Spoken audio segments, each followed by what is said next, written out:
आलोक कह रहे हैं खान सर को लेकर कुछ बोलिए सर। खान सर तो हीरो आदमी है भाई, लेजेंड है, क्या बोलूं मैं। देखिए ये जो लोग हैं ना, जो दूसरे को क्रिटिसाइज करने में लगे रहते हैं, तो उनका कभी जीवन में कोई भला नहीं हो सकता। एक बंदा सही को सही, गलत को गलत कह रहा है तो लोग उसके पीछे पड़े रह रहे। नाम कह रहे कि नाम कह रहे, नाम कुछ भी हो क्या फर्क पड़ता है, नाम कुछ भी हो क्या फर्क पड़ता है। बॉलीवुड में हीरो देखो, एक भी हीरो का असली नाम है? क्या अजय देवगन का नाम अजय देवगन है? क्या अक्षय कुमार का असली नाम अक्षय कुमार है? क्या फर्क पड़ता है।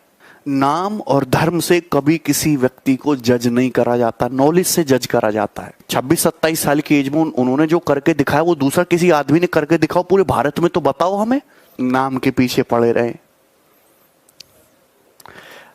ये नाम, धर्म, जाति, बैकग्राउंड, ये हमारे देश को धकेल रहा है पीछे।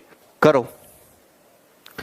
दुर्भाग्य की बात है हमारे देश में कि एक शिक्षक के लिए, जो शिक्षक करोड़ों विद्यार्थी को आज एक रास्ता दिखा रहा है, वैसे शिक्षक जो केवल विद्यार्थी नहीं, विद्यार्थी के माँ बाप भी वैसे शिक्षक से पढ़ते हैं, उस विद्यार्थी को एक रास्ता दिखाते हैं, वैसे माँ बाप को रास्ते दिखाते हैं। जो अपने देश के लिए, अपने समाज के लिए जो शिक्षक कुछ कर रहा है, बताइए उसके लिए हमें वीडियो बनाने की कहाँ ज़रूरत पड़ती।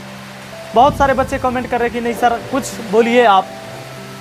कुछ दिनों से मैं भी ये देख रहा था तमाशा, पर मुझे लग रहा था कि ये अपने आप सब ठीक हो जाएगा, इसमें बोलने की कहाँ ज़रूरत है, बेवजह की फिजूल बातों पर क्या चर्चा करें। और जैसा कि खान सर ने इस चीज़ पर चर्चा नहीं किया था, कल मजबूर होकर SK झा सर भी वीडियो बनाए और मुझे लगा कि मुझे भी आज कुछ बोलना ही चाहिए, क्योंकि ये बात जो है खासकर राई को पहाड़ बनाने का काम, सबसे पहले तो आलतू फालतू के जो वीडियो बनाते हैं और कुछ न्यूज़ वाले बेवजह के चीज़ें, नाम क्या था, अमित सिंह था, फैजल था, क्या था नहीं था, इतना फालतू काम करे कि कौन जरूरी है। नाम में क्या रखा है भैया। हमारे देश में ना मुसलमानों को भी इज्जत मिलता है, सिख को भी इज्जत मिलता है, ईसाई को भी इज्जत मिलता है, हिंदू को भी इज्जत मिलता है। हमारे देश में ऐसा नहीं कि मुसलमानों को इज्जत नहीं मिलता। अगर ऐसा होता कि मुसलमान सोच के उसको आतंकवादी केवल बोल दिया जाए, तो किसी दफ्तर में, किसी कार्यालय में, किसी सरकारी दफ्तर में APJ अब्दुल कलाम का भी तस्वीर नहीं लगा हुआ होता। उनकी भी तस्वीर लगी है और लोग उन्हें भी पूजते हैं, क्योंकि यहाँ हिंदू मुसलमान से कोई मतलब नहीं है। हाँ, कुछ लोग हैं जो हिंदू मुसलमान पर राजनीति करते हैं, पर वो 2-4-10% लोगों से क्या होने जाना है, उनसे हमारा देश नहीं चलता है। हमारा देश जो चलता है, जो चलाने वाले हैं, उसमें हिंदू मुसलमान सिख ईसाई सब के मिलकर होता है। और रही बात की अगर खान सर ने कुछ ऐसा बोला जिससे किसी एक खास धर्म को उससे ठेस पहुंचा हो, तो मैं आपको बता दूं कि एक शिक्षक होने के नाते कभी कभी क्या होता है कि हम बच्चों को दिशा दिखाने के चक्कर में, उसको सही चीज़ की पहचान कराने के चक्कर में हम कुछ एग्जाम्पल, उसे कड़ा एग्जाम्पल दे देते हैं, हार्ड, जो लोगों को हो सकता है कि झटका लगता होगा वो चीज़ सुन के। जब मैं बच्चा था, और हो सकता है कि आपको आवाज़ नहीं जा रही होगी, पीछे बहुत तेज़ बारिश हो रही है, मजबूरी है कि हमें इस टाइम ये वीडियो बनाना पड़ रहा है।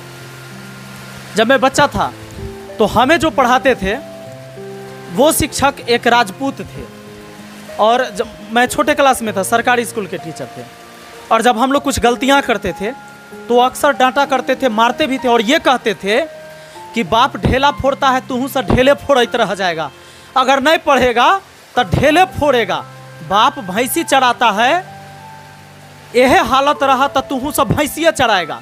जरा सोच के देखिए, अगर मुझे इस बात का तकलीफ होता और हमारे गार्जियन को तकलीफ होता, तो हो सकता है कि घर से चल जाकर हम यादव हैं, आई राजपूत हो के हमको कहेगा, राजपूत कहेगा कि भैंसी चरावे वाला भैंसिया चढ़बैत रहेगा। क्या ये चीज़ें हम करेंगे गुरु के साथ? वो गुरु जो कह रहा था वो इसलिए नहीं कह रहा था कि हम रास्ते से भटक जाएं, गलत दिशा में चल जाएं, बल्कि वो गुरु हमें ऐसी कड़वी बातें इसलिए कह रहा था कि जो हमारा पूर्वज जिस चीज़ को देख रहा है, झेल रहा है, जो गरीबी में फंसा हुआ है, उस चीज़ से बाहर निकलने के लिए। और खान सर ने यही बात तो कहा था। खान सर देखिए, कोई बात किस टाइम बोला गया, उसकी टाइमिंग क्या थी, सिचुएशन क्या था, उस पर भी निर्भर करता है। अब लोगों ने वायरल कराने के लिए वो बातें केवल काट लिया कि खान सर बोल रहे हैं कि अगर तुम लोग इसी तरह अपने अब्बा का बात मानते रहोगे तो तुम भी पंचर साटोगे या नहीं तो चौराहे पर मीट काटोगे। ये बात उन्होंने क्यों कहा बताइए? कोई भी दंगा हो रहा है, कोई आंदोलन हो रहा है, जहां गोलीबारी हो रही है, पत्थरबाजी हो रहा है, जहां जान जाने की संभावना है, क्या हम अपने बच्चों को आगे करेंगे और अपने से आगे हम अपने बच्चों को करेंगे? ये कभी नहीं होने देंगे। एक बाप का कभी भी ये सोच नहीं होना चाहिए। हम पिता होने के साथ साथ ये हमारी जिम्मेवारी है कि हमारी जान चल जाए तो चल जाए, लेकिन हमारे संतान को कुछ नहीं होना चाहिए। और वैसा बाप किस काम का जो अपने से आगे अपने बच्चों को खड़ा कर दे? वो इसलिए कि भाई अगर जान भी जाए तो पहले इसका जाए, मेरा नहीं जाए। और उन्होंने ये बात कह दिया कि भाई अगर तुम अपने अब्बा का बात मानोगे तो अगर ऐसी हालत रही, तुम अपने अब्बा का बात मानोगे तो इसी तरह बेरोजगार रहोगे, पंचर साटोगे और हो सकता है मीट काटोगे। तो क्या गलत कह दिया? क्या हम पिता होने के नाते हमारा ये दायित्व बनता है कि अगर कहीं भी किसी तरह का, मान लीजिए आप विरोध कर रहे हैं, विरोध कहीं प्रदर्शन हो रहा है, वो भी अपने देश की बात नहीं है, दूसरे देश की बात है, पाकिस्तान के बारे में कुछ बोला जा रहा है, तो यहाँ के लोगों को ज़्यादा तकलीफ नहीं होना चाहिए। हाँ, अगर मानवता आपके अंदर है तो मानवता के नाते भी उन्होंने कुछ गलत नहीं कहा। उन्होंने यही कहा कि बाबू इन सब चीज़ों में मत जाओ। क्या पता है उस बच्चे को, क्या पता है जिसने आज जन्म लिया, जिसको दुनियादारी नहीं पता है, उसको यह भी नहीं पता है कि हिंदू क्या होता है, मुसलमान क्या होता है। हम उसके अंदर जहर भरते हैं और बताइए उस आंदोलन में वो बच्चा जाता है, वो मारा जाएगा। क्या एक माँ बाप का ये जिम्मेवारी होना चाहिए? ये कभी नहीं होना चाहिए। और हम कभी इस चीज़ को कभी नहीं कहेंगे कि भाई हम इसका समर्थन कर रहे हैं। और खान सर, सबसे पहले मैं आपको कहना चाहूँगा कि सर आप इतना डिमोटिवेट मत हो। आप ये क्यों पूछ रहे हैं कि आप लोग बताइए कि हम YouTube छोड़ देंगे, अब नहीं पढ़ाएंगे?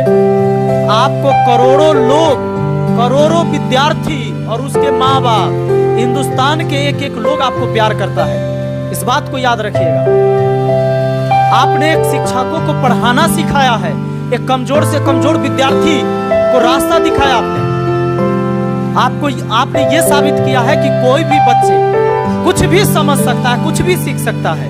और हमारे देश में आप हमेशा पूजनीय रहेंगे। मैं सबसे पहले खान सर आपको ये भी आगाह करना चाहता हूँ कि हमारे देश में वैसे लोग कुछ ही हैं, वो 10-5% है जो हिंदू मुसलमान के नाम पर लड़ाई करवाते हैं और वो हमेशा बदनाम करते हैं। अगर आप उन्हें कुछ कहेंगे तो वो कहेगा कि आप देश के लिए देशद्रोही हो गए। उनका पर्सनल दिक्कत हो रहा है, प्रॉब्लम उसका पर्सनल है और वो आप पर इल्जाम लगाएगा कि ये पूरे देश को दिक्कत हो रहा है इस बात से। ऐसा कहीं नहीं। और आपके सपोर्ट में पूरा देश आपके साथ खड़ा है सर। तो मैं चाहता हूं कि इस बात को आप समझें और सुने। और कहते हैं ना कि हाथी चले बाजार, कुत्ता भूखे हजार, का दिक्कत हो गया। और पत्थर भी सर उसी पेड़ पर मारा जाता है जिसमें ना फल लगे होते हैं। और आप फल वाले वृक्ष हैं, ना कि कांटे वाले। इसलिए निश्चिंत रहिए। और दोस्तों, खान सर के अंदाज में जय हिंद, जय भारत। और इस वीडियो को लाइक करिए, शेयर करिए और हाँ, खान सर को सब लोग सपोर्ट करिए, ठीक है? उनकी हौसला को बढ़ाइए। और हमारे देश के धरोहर हैं खान सर, APJ अब्दुल कलाम जी की तरह हैं और हम चाहते हैं कि उन्हीं की तरह इनका नाम आगे भी बना रहे। और यहाँ कोई ये चीज़ें नहीं है कि मुसलमान है तो इसलिए हो रहा है, हिंदू है तो इसलिए, ऐसा कोनो बात। हम लोग को उससे कुछ लेना ही देना नहीं है। शिक्षक का कोई हिंदू मुसलमान से कोई नाता रिश्ता नहीं। शिक्षक खुद शिक्षक है और शिक्षक जो भी चीज़ें बोलता है, जो भी पढ़ाता है, वो सब के लिए होता है, वो हिंदू मुसलमान कोई भी हो। चलिए, थैंक यू, जय हिंद, जय भारत।